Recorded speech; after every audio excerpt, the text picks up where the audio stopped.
Welcome to Airports Company South Africa's The Runway podcast. My name is Ntokozo Mazibuko, and I'm the Media Relations Specialist at ACSA. Now, in today's episode, we're in conversation with ACSA's Information Privacy Specialist, Sherly Mphahlele. We're going to be talking about the power of information and how ACSA, to this day, remains committed to transparency, accountability, and openness by implementing the Promotion to Access to Information Act, or popularly known as PAIA.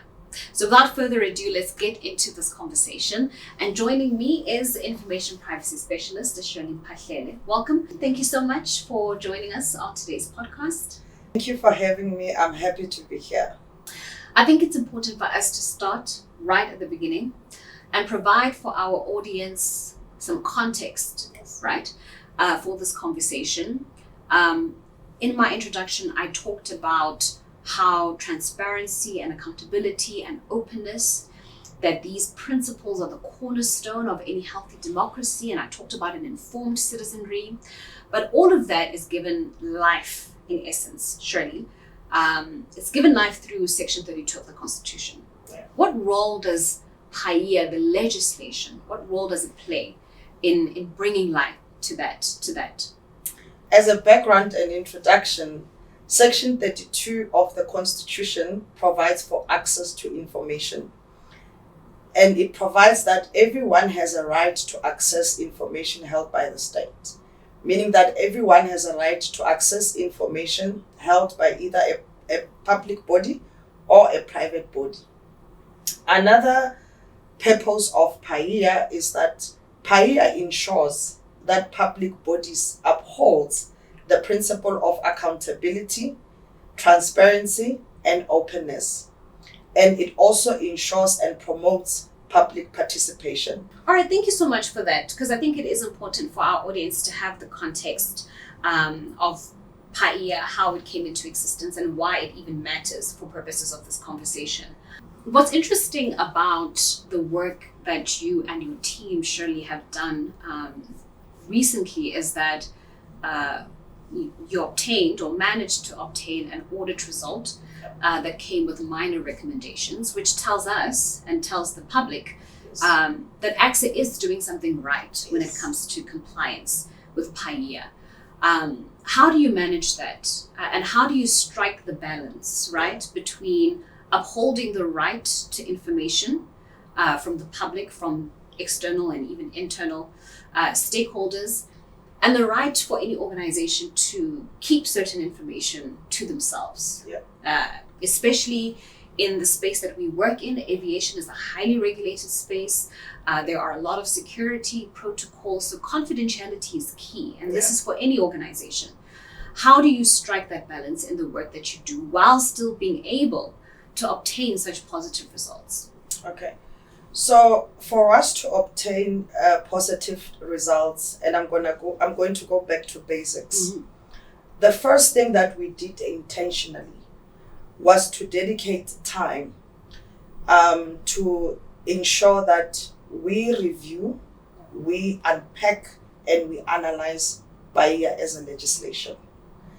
And secondly, what we did was that after understanding the compliance requirements that comes with PAIA, we then said, what are the internal controls that we can develop in order to ensure that we implement PAIA at a practical level? But also thirdly, we have a very strong support from the PAIA team and the leadership. We have the Information Privacy Officer who effectively manages all the internal controls that I spoke about.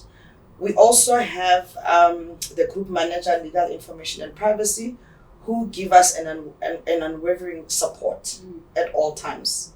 And our GE as well, GE Corporate Services, she always gives us a solid support. And lastly, our CEO. So in terms of Section 17, the CEO actually is the actual information officer in terms of Section 17. And Section 17 empowers her to delegate her responsibilities to a deputy information officer. So we get a consistent support from the CEO in order to implement PAIA. As it relates to the ability to balance between privacy and access to information, that's a very difficult one. But we are guided by the applicable laws relating to privacy and PAIA as well.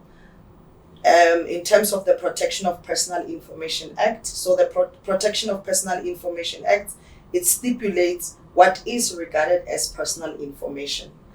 And also when you go and review Chapter 4 of PAIA, it deals with what is called a right of refusal.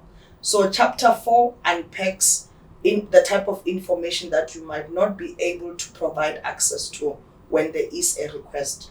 A good example will be personal information of third parties that is protected in terms of Protection of Personal Information Act. Also, issues relating to agreements. Remember, in the agreements we have the confidentiality clause, and also trade information, trade secret information belonging to juristic persons, or even ACSA as an organization. So those are the two pieces of legislation that guides us in order to ensure a balance between privacy and access to information. Thank you for that, Sherly, because I'd imagine that there is a bit of tension, especially on that line, how much information to give, even while still believing that access to information is so important. Yes. I want us to talk about perhaps some of the challenges that you and your team have encountered in ensuring access compliance with PAIA. Obviously, these are wins that we celebrate, but, real change does take time. Over time, you are able to have a culture shift in an organization, especially around issues of compliance. What are some of the challenges that you've encountered? I think one of the challenges that we encountered is issues relating to change management.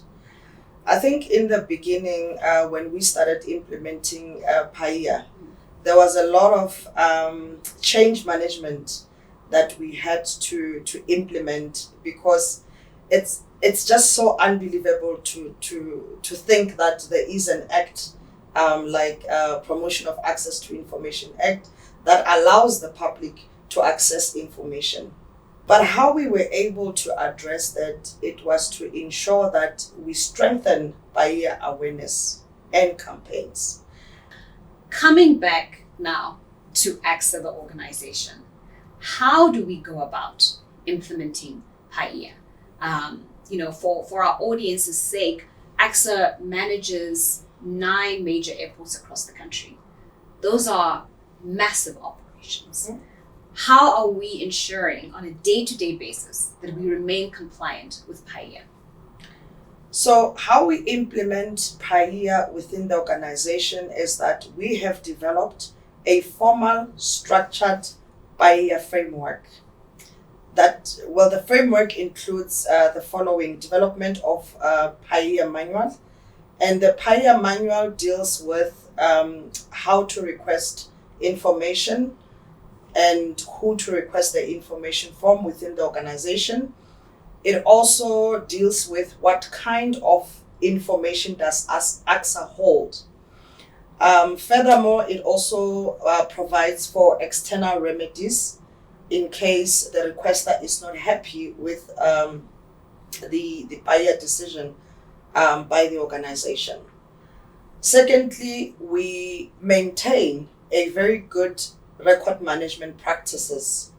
If I were to mention few, the first one, we have a request handling process or a workflow. Secondly, we have a centralized electronic registry. So the purpose of the registry is to ensure proper PAIA request record keeping. So at any stage, any internal or external stakeholder, if they request access to information relating to a PAIA request that we manage, we should be able to seamlessly locate the file. If there are any queries relating to the PAIA matters that we are handling. The system is the one that ensures that we easily locate those matters. We also have a PAIA tracking and monitoring system. In terms of Section 25 of PAIA, we are expected as an organization to respond to a PAIA request within 30 days. So the system assists in terms of ensuring that we comply with the legislative timeframe of the Act. Lastly, we also conduct training and awareness, and we ensure that our staff members understand what is PAIA all about and what are their responsibilities in terms of PAIA. And lastly, for monitoring purposes, we report PAIA implementation to different committees within the organization. All right, so I think, before we close today's conversation, Sherly, no process is ever perfected, right? No model is ever a perfect model. And so I'm really curious about what your ideal state of implementation is for PAIA, specifically for Airports Company South Africa. The ideal environment for PAIA within ACSA would be where PAIA is contributing to two most important principles. The first one being full compliance with the law when there is implementation of processes which may lead to a decision. So if our processes are fully compliant with the law or with relevant or applicable regulatory prescripts, then PAIA will be easily implemented. Secondly, a principle of maintaining good records management.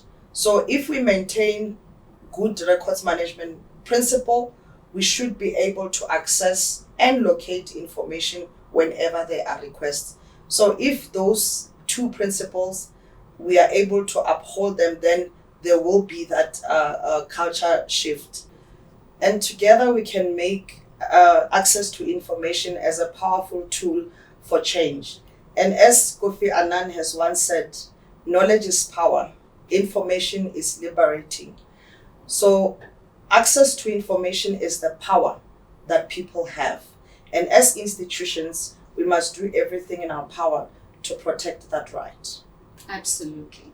Sherly, thank you so much for joining us in this episode of the Runway podcast. I couldn't have said it better myself. In today's era, transparency and accountability are increasingly in demand, both for the private and the public sector. And all of this is to ensure that we have public participation.